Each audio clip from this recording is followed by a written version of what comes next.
What's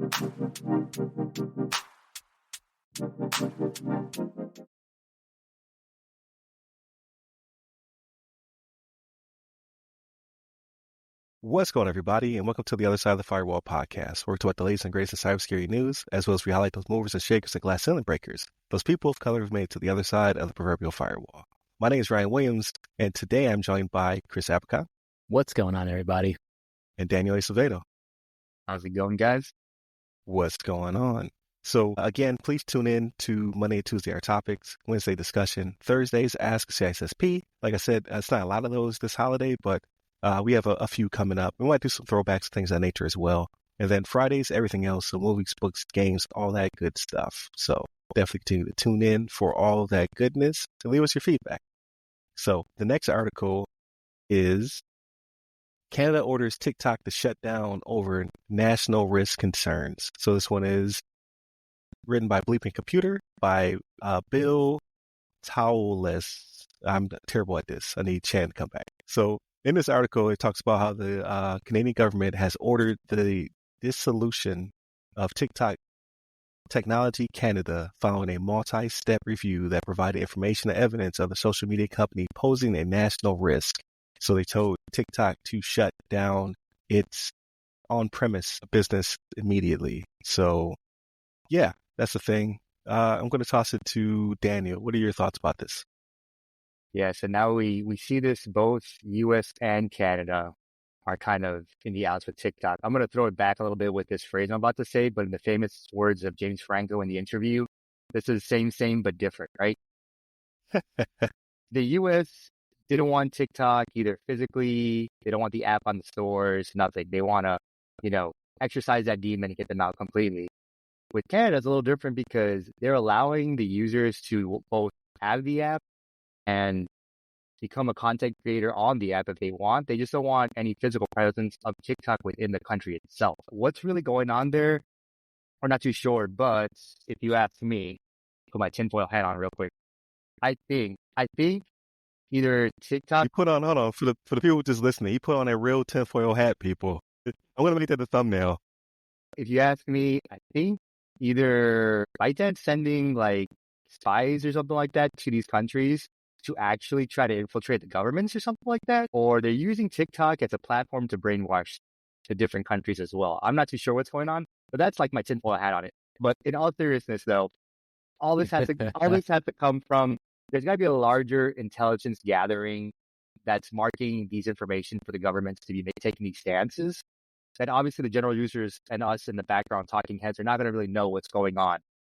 But I would be curious to see, what do you think, Chris, if this is going to be a trend now for the different UN nations, other places around the world that have good intelligence gathering, coupled with security concerns of a large organization like ByteDance in China, where maybe there's more to how they're doing these algorithmic things now that there's been so many years of data collected.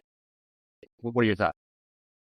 I mean, from the international perspective, not speaking US or Canada, what's stopping any EU country from saying Facebook is just if I had a tinfoil hat, CIA collection device, right? What's stopping them from banning American companies from doing the same? Just because, hey, they follow the GDPR stuff and regulations in Europe doesn't. How do we know that there's that level of assurance? Because they're US based, right? I think this is a trend. They have it in the past, though, right? And the Facebooks and Instagrams and even the X's of the world, which I'm forgetting what it was before. Twitter. There's a lot more years of data on how those things collect data, their algorithms, what they're feeding people, and what they do. Yeah, I feel like if there was a concern there, that would come to light already. Correct, but I think if I would put my tinfoil hat on, Canada does as the U.S. does, right? Canada kind of follows the U.S. in terms of, they like to copy us, really. Let's be real here. They're our cousins. Yeah, they're our cousins, right? They even have their own. They're actually implementing their own version of CMMC, right? So I think that was discussed in a previous podcast. But what's interesting to me is that they're just shutting down TikTok Technology Canada. So effectively, anybody working for TikTok in Canada, but they can still use the app. So is this just a political thing? Is this just a political kudos for whatever organization, whoever is running it? So that's kind of where I'm kind of leaning towards.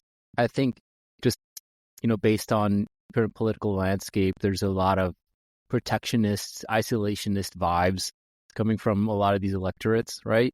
So this might be just another example of that. Somebody on a campaign platform and say, "Oh yeah, I was part of the process or whatever that banned TikTok Canada. Now those Chinese spies can't get." So I think it is just posturing from them because they can still use the app. Come on, man. At least here in the US, they're trying to say, hey, unless TikTok or ByteDance turns over ownership to another company, it's gonna be bad. But realistically, how is that gonna happen? In this, how is ByteDance or how is TikTok gonna be banned in the US? Oh, it's not. Going back to that, it's not gonna happen. It's probably not. How is that gonna happen? Now that we've had a shift of presidency, I think that's gonna be real that again, and then it's gonna stay. But unfortunately, yeah, I was all about it. Yeah, for sure. I was all about getting rid of it. But yeah, but TikTok's very entertaining. I won't lie. I freaking love it. Like all these, like a lot of government people, they don't want it on your government phone. But in my opinion, right, like I'm getting a lot of TikToks, completely off topic, on like R&B and like people reacting to old songs, and I'm all about it. I freaking love it. People recreating, 90s R&B. I love it. But anyway, back on topic. Part of it is, I think, Canada's posturing, and I just don't think that there's nothing that I don't think they've done anything of value, I think, from Canada. Now, if more countries are going towards this, and this is a kind of a step in that direction where they prevent, quote unquote Chinese spies from getting information, it might be a thing, right? But the thing is, why is just TikTok held to that standard, right? What about Instagram? What about WhatsApp? Telegram. I think Telegram is a Russian, right? So Telegram is, being probed. The guy got arrested and when he came on France, right? The CEO. So yeah, it's just for me to keep talking about it, I'll have to put more tinfoil hat stuff on. So I'll pass back to over to. No, I don't think you guys are far off. We may never know why this was done, actually. So my tinfoil hat theory is it was in an effort to begin the blocking of TikTok, right? Like I think it's the first step. So we feel like you're a threat, so we get you off of our soil, and then the next step is we take you off of the App Store or Google Play Store or whatever. So I think it's you have to do something like A has to happen before B happens. Basically, I think that's what's going on. Or you can go a little bit deeper. Perhaps they did see indications of spying and they wanted to cancel visas, right? Like you can't work in a country without it. You can't live in a country without a job if you're on a working visa. So maybe they thought that some people were there in Canada doing some nefarious things and they wanted them out. So part of the process of getting them out of there is to get rid of their job. But I think that's I think that's a longer workaround than just deporting people, right? You just be like, you're a spy, you need to get out of here. So I think that would be the long route to kicking out spies as opposed to just kicking them out.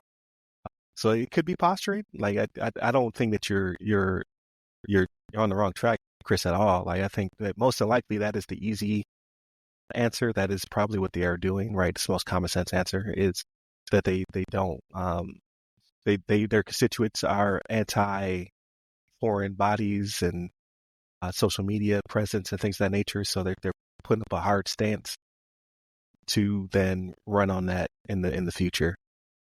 But it could just be the first step in the domino. Like, right, Canada kicks them off, US kicks them off, and then Apple is told to remove them from the App Store at some point as well. So could be the future. TikTok could be going down. Or so I disagree with Daniel, which is very rare. I don't think that this administration is going to back down off TikTok because they were the administration that initially kicked it up. Oh, they were like, you need to sell to a US body. You are right. I guess. Yeah. So I think that if anything, they're going to turn it up, like turn the screws on. I wonder, though, I guess another question that comes out of this article is, what is the general populace's appetite for government I mean, we already seen people outraged about it, but is this the first domino? Are we going to see more of this where, in China, they control a lot of the interwebs, kind of the data and the things. Yeah, Yeah. almost all of it. Yeah. AUD, some of the Middle East countries also do that kind of with their populace. Canada, US, and the UE usually don't, but this is the first time that's actually happening. I wonder if this is going to be a trend moving forward for foreign-owned countries that have apps in our app stores, or is it just an outlier? So, in my personal opinion, right? So, just Ryan's 2 cents. I think it comes down to constituents, right? Their constituency, the people actually who are voting, are more hardline isolationists, who don't necessarily want a foreign body having a presence, and affecting our youth. So the youth who care about it, the ones who are actually on there creating their personas and things of that nature, for the most part, right? There's older people who also have social media presence on TikTok, but the people who are doing the TikTok dances and the challenges and whatnot, they're not of voting age, so they don't matter in this case, which is unfortunate. The people who feel as though it is a means of brainwashing and things of that nature are the people who are actually voting. So, of course, their electorate is going to be like, yeah, I want to get reelected. I'm going to stick it to TikTok, stick it to the ByteDance, right? Mm-hmm. In order to get these votes Strong going. point. And then maybe in the next decade or so, when those kids are able to vote, then they'll flip-flop. Well, TikTok isn't so bad, or whatever is the new hotness, right? Depending upon how the political currents change, right? That's how politicians do their business. They flip flop as needed. So I'm cool with the whole TikTok being so to a certain extent, right? Because I am a little nervous about how they collect data and how they're able to influence our population. But at the end of the day, I don't know how it's going to be done. Like, you have a rogues gallery of characters being put into the new administration, so perhaps it'll go to Elon or one of his buddies, right?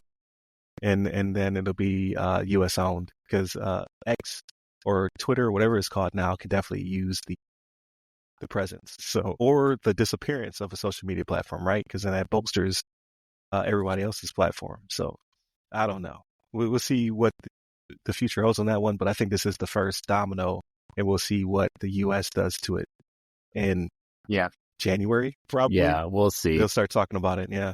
So, yeah, stay tuned. We'll have more to come. But yeah, this is the first time I think this is the first time TikTok's been kicked out of the country. So it could be the start of a trend.